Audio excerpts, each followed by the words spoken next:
In this video, we will introduce how to implement a basic block of the neural network. And the first one, we will using the sine function as an example. We know that the derivatives of sine is cosine, so that we can use this to implement the forward and the backward function. This is quite simple. The implementation is just like this. We need to define, as we have learned before, for each basic blocks, we need to define two functions for the basic blocks. The first one is forward, the second one is backward.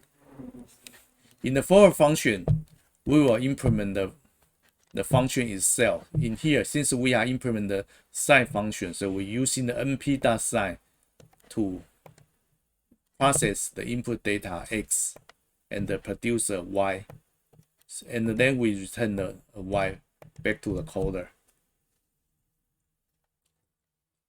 Okay, so that's finish the forward path. And for the backward path, we need to calculate the derivative of the function, which is sine here, and the derivative of the sine is cosine. Okay, so there's two things we need to understand here. First is that we need to take the input data from the inputs array.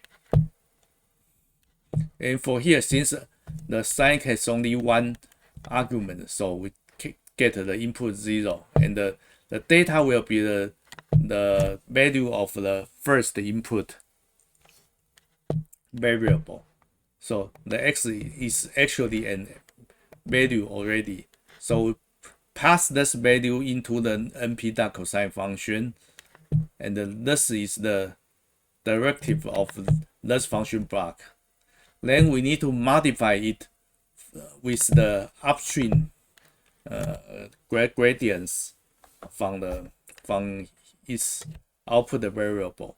So the gy here, so we just multiply the gy with the cosine and become the derivative of this function block, the gradient of this function block, and then we return it.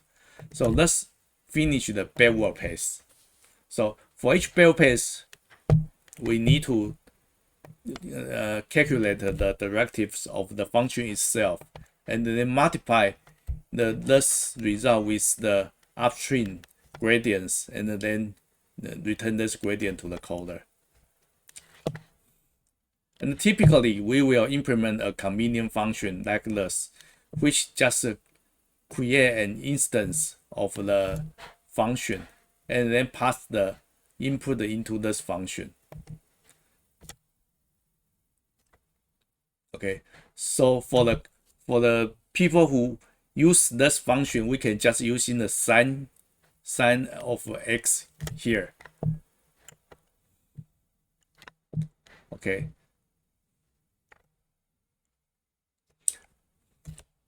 So this is a very simple implementation for the sine function in a neural network.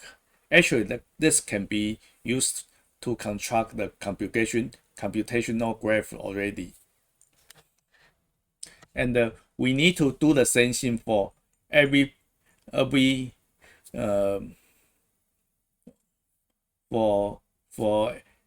functions we will used in the neural network construction.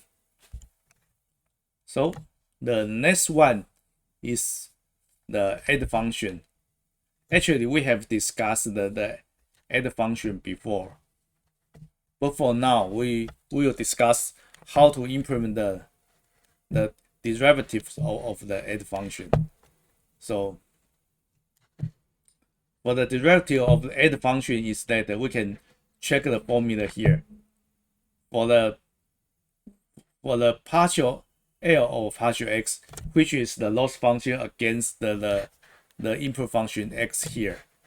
For this function, for this gradient, we can insert the z as the intermediate variables, so that the gradient of the partial L over partial x will be equal to the partial L over partial z and the partial z over partial x. And the partial L over partial z is actually this function. It's actually this function. It's this gradient. This gradient is the gradient of the z variable. So that we don't really need to calculate this inside the functional block, because this will be done by the functional block after the z. And what we need to calculate is actually partial z over partial x. And according to the function here, the partial z of the partial x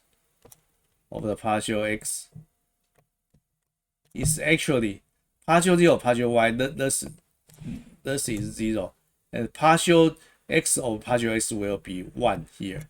Okay, so this term will be 1, and the result will be partial L over partial z.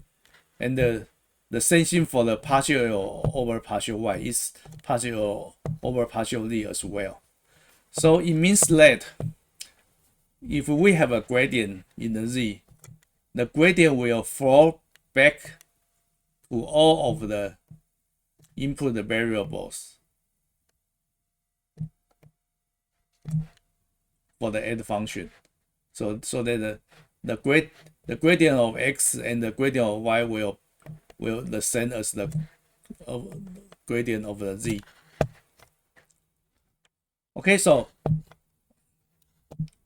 this is why when we write the for function of the add function, which is y equal to x0 plus s1, there's two arguments here.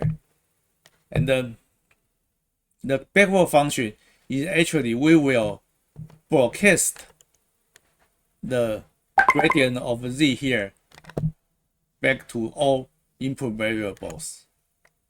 So we will in here since we have two arguments here, so we will broadcast the gy to both variables. So we need to return a tuple here. So the number of the element in the tuple is actually the number of argument here. So this is for the add function.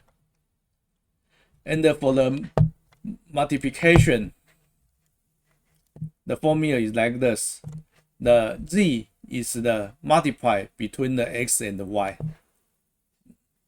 which is the input variable of the function multiplication. And as the same before, when we want to know what's the partial L over partial x, we need to insert and we can insert an variable z into by using the chain rule. So it will be partial L over partial z and the partial z over partial x. And this is from upstream. So that what we need to do here is the partial z over partial x. Okay, and the partial z of the partial x will equal to the x will become the y, so it will be the y here. Okay, so partial L over partial x will be partial L over partial z multiplied y. And the same for the partial L over partial y, it will be partial L over partial z multiplied x.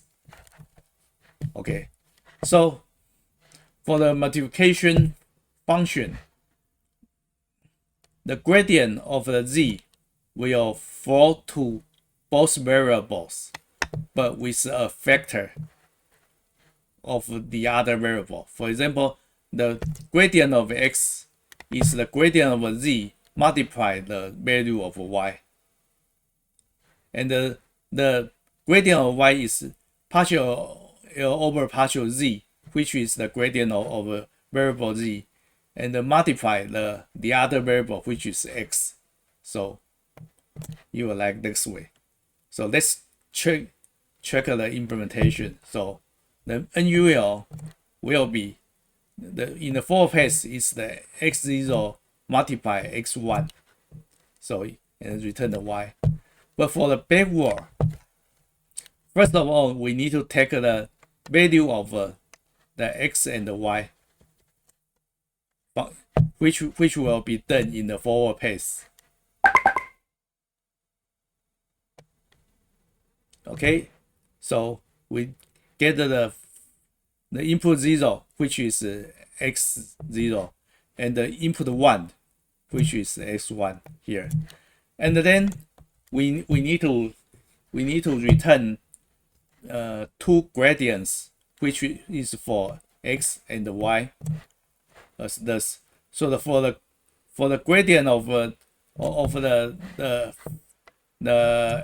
x0, we need to multiply the upstream gradient gy with the value of the x1, and for the x1 is the gradient of upstream variable, which is gy here, and multiply by the x0. So this will be the backward function for the multiplication. Okay, so we are introduce 3 functional blocks here. The first one is the sign. This is the mathematical function, and then we introduce some basic mathematical expression, which is add and multiplication here. In the next video, we will introduce some other functional blocks.